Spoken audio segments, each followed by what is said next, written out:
New education प्रणाली को लेकर प्रदेश के मुखिया हों या फिर केंद्र की बात करें, प्रधानमंत्री की बात करें, तो कहीं ना कहीं न्यू एजुकेशन प्रणाली को आगे लाने की एक कवायद लगातार चल रही है, जिसको लेकर कहीं ना कहीं अब चीज़ें सामने भी आना चालू हो गई हैं। हमारे साथ इस समय मौजूद है टीम 360 के विनीत जी, और विनीत जी के साथ साथ उनके साथी हैं जो कि ऑल ओवर वर्ल्ड में टीम 360 वर्क कर रही है, जो बच्चों को एलाइजेशन कराती है। बच्चों की जो एक पावर होती है कि जो बच्चा करना चाहता है भविष्य में, उसको पेरेंट्स स्टार्ट में पहचान नहीं पाते हैं, और कहीं ना कहीं उनकी जो आगे पहुंचने की गतिविधि होती है वो कहीं ना कहीं ट्रांसफर हो जाती है। जैसे किसी बच्चे को एमबीए करना है तो वो बच्चा डॉक्टरी कर रहा है, जिसे डॉक्टरी करनी है तो बच्चा कहीं और जा रहा है। लेकिन कहीं ना कहीं टीम 360 एक वर्कशॉप देती है और इनकी एक पूरी एक प्रणाली बनी हुई है, कहीं ना कहीं बच्चों को आगे कैसे ले जाना है और बच्चों को भविष्य में कैसे आगे बढ़ना है, उसको लेकर हमारे साथ खुद मौजूद हैं विनीत जी, जो कि इसके बारे में पूरी जानकारी हमको देंगे। विनीत जी, ये इस समय हम एक आप स्कूल पाइनियर स्कूल में एक अपनी वर्कशॉप करवा रहे हैं, और लगभग 10 लाख बच्चों को आप पूरे इंडिया में एक तरह से ट्रेंड कर चुके हैं। उस ट्रेंड जो अभी हमारे सामने चीज़ें निकल कर आई हैं कि लगभग उसमें से 4-4.5 लाख बच्चे हैं जो एक्टिवेट हो चुके हैं, जो इस चीज़ को पूरी तरह से समझ चुके हैं। आखिर ये क्या चीज़ है पूरा, और इसके बारे में आप ऐसी जानकारी दीजिए कि जो कहीं ना कहीं पूरे समाज में और देश में इस चीज़ को लोग पहचान सकें और जान सकें। बिल्कुल सर, पहले तो मैं आपके लिए आभारी हम लोग टीम 360 के, आपने हमें मौका दिया, क्योंकि आपके ज़रिए, आपके मीडिया चैनल के ज़रिए, सोशल मीडिया के ज़रिए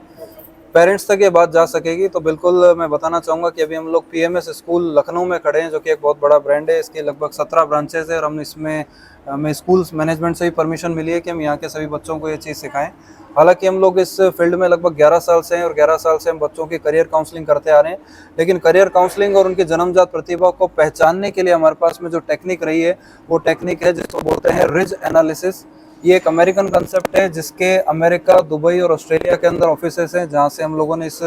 कंसेप्ट को सीखा है, और वहाँ पर हम लोगों ने इसका एग्ज़ाम और पढ़ाई करा, एग्ज़ाम दिया, और वहाँ से हम लोग सर्टिफाइड हुए। तो हम यूएसए कैलिफोर्निया से अमेरिकन रिज एनालिसिस के जो है सर्टिफाइड ट्रेनर इंडिया के अंदर है, विपुल सर और मैं। और इसे लगभग हम लंबे टाइम से 11 साल से करते आ रहे हैं। तो अभी तक हम बच्चों ने जो उनके करियर को पहचानने के लिए हम लोग एक टेस्ट करते हैं, जिसको रिज एनालिसिस बोला जाता है, जो कि एक फिंगरप्रिंट बेस्ड कंसेप्ट है। इसमें बच्चों के हम लोग फिंगरप्रिंट लेते हैं, तो एक अंगुली के 3 एंगल से 3 डायमेंशन से फिंगरप्रिंट लिए जाते हैं। एक आम इंसान के हाथ में 10 उंगलियां होती है, तो 30 फिंगरप्रिंट होते हैं। उनको कैप्चर करके उनके बेसिस पे एक रिपोर्ट बनती है, जो कि लगभग 58 पेजेस की रिपोर्ट होती है। उस रिपोर्ट में बच्चे की पूरी स्ट्रेंथ और वीकनेसेस, उसका करियर, उसका स्ट्रेंथ, उसके ब्रेन का कौन सा पार्ट सबसे ज़्यादा डोमिनेटिंग है, लेफ्ट या राइट, उसके 4 पिलर्स, उसका आईक्यू लेवल कैसा है, इमोशनली कितना स्ट्रॉन्ग है बच्चा, उसका क्रिएटिविटी क्वेश्चन कैसा है, या उस विपरीत परिस्थितियों में कैसे डील करता है, इस तरह की सभी बातें उसमें दी हुई आती है। इवन हमें उस बच्चे की जन्मजात प्रतिभा, जो माँ के पेट से लेकर पैदा हुआ है, कि उसे किस फील्ड में डालना चाहिए जिसमें वो सबसे ज़्यादा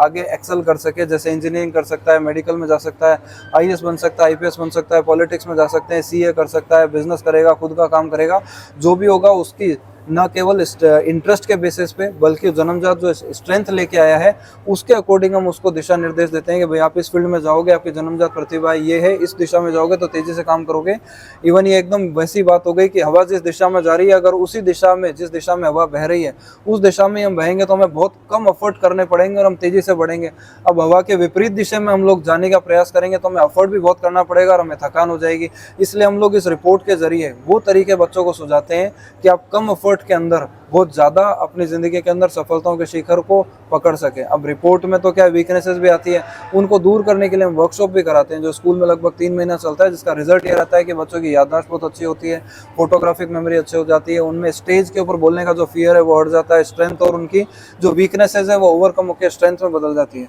तो ये ओवरऑल पर्सनैलिटी डेवलपमेंट करने का प्रोग्राम है, जो हम पिछले 11 साल से कर रहे हैं, और बहुत लगभग 450 स्कूलों में हमने बच्चों को लाभान्वित किया है और आगे भी करते रहेंगे। ये हमारा हर पेरेंट चाहता है कि उसके बच्चे का जो पर्सनालिटी डेवलपमेंट है वो बहुत बेहतर हो, और कहीं ना कहीं अगर हम बात करें तो आप भारत की स्थिति जानते हैं कि भारत में हर चीज़ बहुत आगे है। जो पूजनीय लोग, जो पूंजीपति लोग हैं, वो अपने बच्चों को कहीं ना कहीं विदेश में भेज देते हैं पढ़ाई कराने के लिए, और कहीं ना कहीं जो आप कल्चर बता रहे हो विदेश से जुड़ा हुआ है, तो कहीं ना कहीं उन बच्चों पर भी ये एनालिसिस कहीं ना कहीं होता होगा, जिससे वो उनको एक सही रूट मिलता होगा। लेकिन अगर हम इंडिया में खड़े हुए हैं और हम बात अगर यहाँ पे करें, तो कहीं ना कहीं अगर जो आप रिपोर्ट बता रहे हैं, जांचें बता रहे हैं, जो जाएंगी, जो जो 52 दिन बाद आएंगी, जिसकी एक रिपोर्ट आएगी 54 या 64 पेज की आपने बताई है, उसका एक प्रोसेस है, तो उसमें एक पूंजी भी लगेगी। तो क्या लगता है आपको कि ये जो आम जनमानस है उसको किसी तरह से एफर्ट कर पाएगा? बिल्कुल, मैं इसका जवाब दूंगा और हमारे साथ में मौजूद है विपुल सर, ये भी इस पे प्रकाश डालेंगे। लेकिन मैं पूंजी वाली बात आपको बता दूं, हालांकि इसकी फीस जो होती है वो अगर 1 to 1 हम लोग करते हैं तो वाकई ये कॉस्टली रहता है, लगभग 15,000 होता है।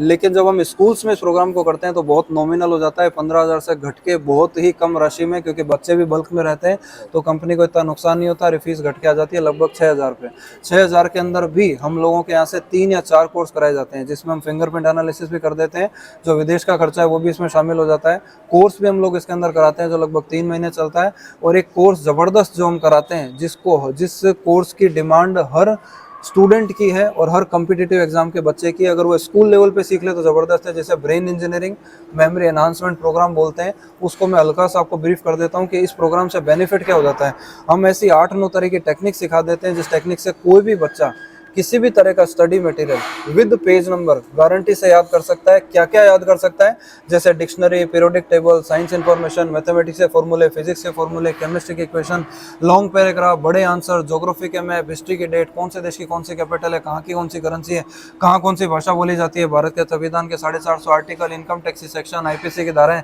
कौन से रिवर कहाँ है, कौन सा डैम कहाँ है, लोकसभा विधानसभा की सीटें, इवन उसके खुद का कोर्स कंटेंट जो बच्चे को नीड है याद करने की, वो हम लोग याद कराते हैं। इवन हम लोग ये दावे से भी बोलते हैं कि अगर कोई हमारी क्लास के अंदर है मैथमेटिक्स की बुक को छोड़ के, क्योंकि उसमें याद करने जैसा नहीं है, बच्चे को करना है, तो हम 800 पेज तक की कोई भी बुक विद पेज नंबर याद करा सकते हैं लगभग 10 से 12 दिन के अंदर। और हमने ऐसे बच्चों को रिजल्ट्स दिए हैं जो बच्चे कर पा रहे हैं। सर, आपसे एक सवाल, हमारा बहुत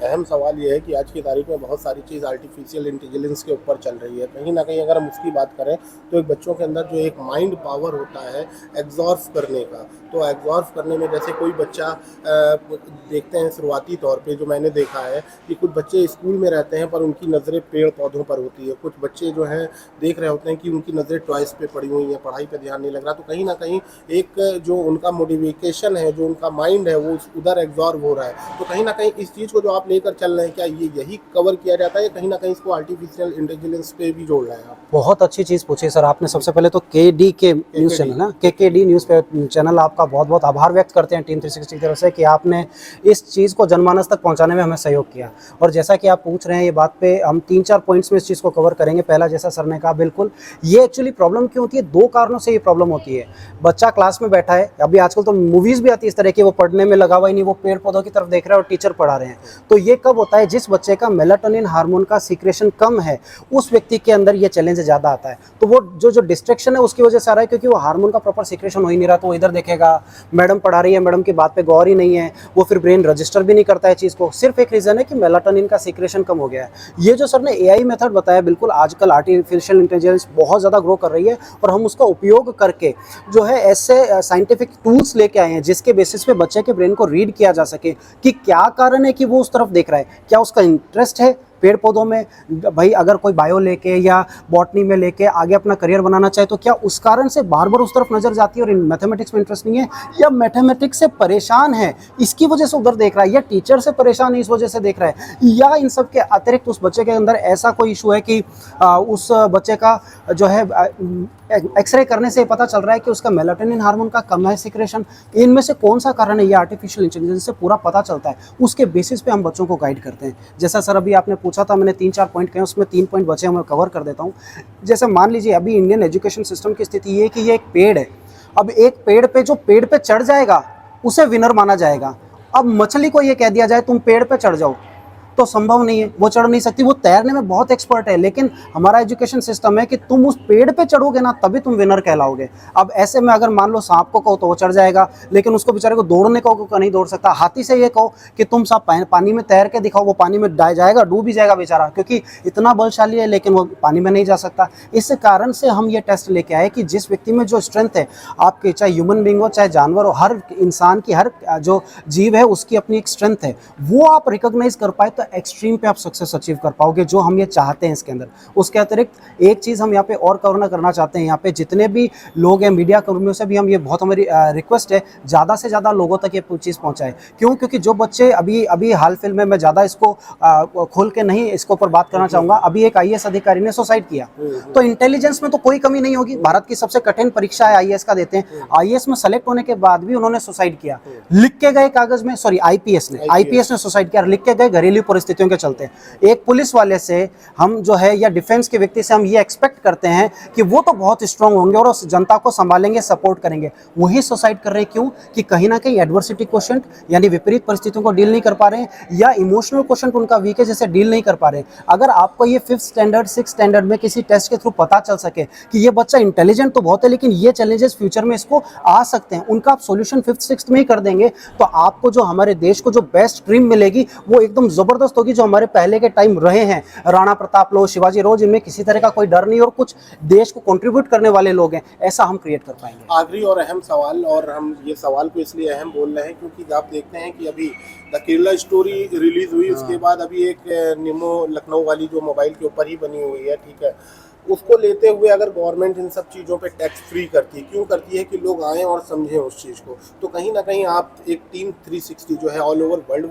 वर्किंग कर रही है, और साथ में हम बात करें तो इंडिया में भी काम कर रही है। तो जिस तरह अभी एक जो बहुत नॉर्मल परिवार से हैं, पर कहीं ना कहीं देखने को मिलता है कि वो ब्राइट होते हैं, स्टार होते हैं और डायमंड्स होते हैं, पर हम उनको पहचान नहीं पाते हैं, और उनके पास पूंजी नहीं होती है कि आपके 2000 रुपये नहीं होते हैं। पर अगर ऐसे लोगों को हम उठाएंगे तो कहीं ना कहीं आगे आने वाले समय पे भारत की स्थिति बदलती हुई नजर आएगी। तो गवर्नमेंट से क्या उम्मीद रखते हैं कि इसको कैसे लेकर आगे चले, कि गवर्नमेंट पूरी तरह से आपको सपोर्ट करे, उन बच्चों के लिए चीज़ें फ्री हो जाए, गवर्नमेंट आपको सपोर्ट करे, इसको लेकर आप क्या कहना चाहेंगे? बिल्कुल सही कहा सर आपने। देखिए, हम 450 स्कूल्स कवर कर चुके हैं और कहीं ना कहीं हमारे दिल में ये बात है, क्योंकि जो स्कूल्स जैसे प्राइवेट स्कूल्स है तो वहाँ पे जो पेरेंट बच्चों का एडमिशन करा रहे हैं, कहीं ना कहीं वो इस मानसिकता के साथ आते हैं कि भाई थोड़ा बहुत पैसा और दे देंगे, बच्चे का कोर्स करा लेंगे, बट कई ऐसे बच्चे हैं जो वो सुविधाओं का लाभ ही नहीं उठा पा रहे। ऐसे में हमने ये प्रयास किया और हम प्रयास कर रहे हैं गवर्नमेंट के साथ मिलकर, चाहे फिर वो सेंट्रल गवर्नमेंट हो, स्टेट गवर्नमेंट हो, उनसे रिक्वेस्ट है, प्रार्थना है कि इसको करिकुलम में लाया जाए, गवर्नमेंट स्कूल्स हो चाहे प्राइवेट स्कूल्स हो, इसको करिकुलम में लाया जाए, ये कंपल्शन हो जाए कि 5वीं कक्षा के हर बच्चे का ये टेस्ट किया जाएगा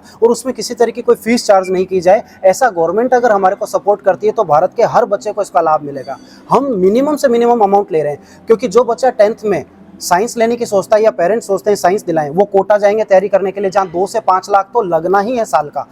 और सिलेक्शन की कोई गारंटी नहीं है। ऐसे में हम अपनी तरफ से कंट्रीब्यूट करते हैं कि कुछ अमाउंट, क्योंकि देखिए अर्थ युग है, हम भी अपनी जो है हमारी आजीविका है, तो हम इस चीज़ को ध्यान में रख के करते हैं कि भाई हमारी जेब पे भी भार नहीं पड़े और सामने वाले को भी ये नुकसान नहीं हो, किसी तरह से आर्थिक लाभ उनको, आर्थिक नुकसान नहीं हो उनको, और उसको ध्यान में रख के हमने एकदम मिनिमम अमाउंट किया है कि भैया जैसा अभी विनीत सर ने कहा 15,000, जहाँ 5 लाख लगा रहे हो वहाँ 15,000 में डिसीजन हो जाए कि उसको सब्जेक्ट दिलाना चाहिए कि नहीं दिलाना चाहिए। और स्कूल्स में तो हम उसको भी कम कर रहे हैं कि अगर बल्क में बच्चे मिलते हैं तो हम करेंगे, फिर भी कुछ अमाउंट चार्ज कर रहे हैं, लेकिन अगर गवर्नमेंट सपोर्ट करती है तो ये फ्री ऑफ कॉस्ट भी किया जा सकता है। तो गुजारिश है, और ये मीडिया कर्मियों से, आप सभी से गुजारिश है कि आप ही हैं वो स्पोक्स पर्सन जो हमारी न्यूज़ वहाँ तक पहुँचा सकते हैं, उसके लिए हम प्रयास करते हैं। बहुत बहुत धन्यवाद टीम 360।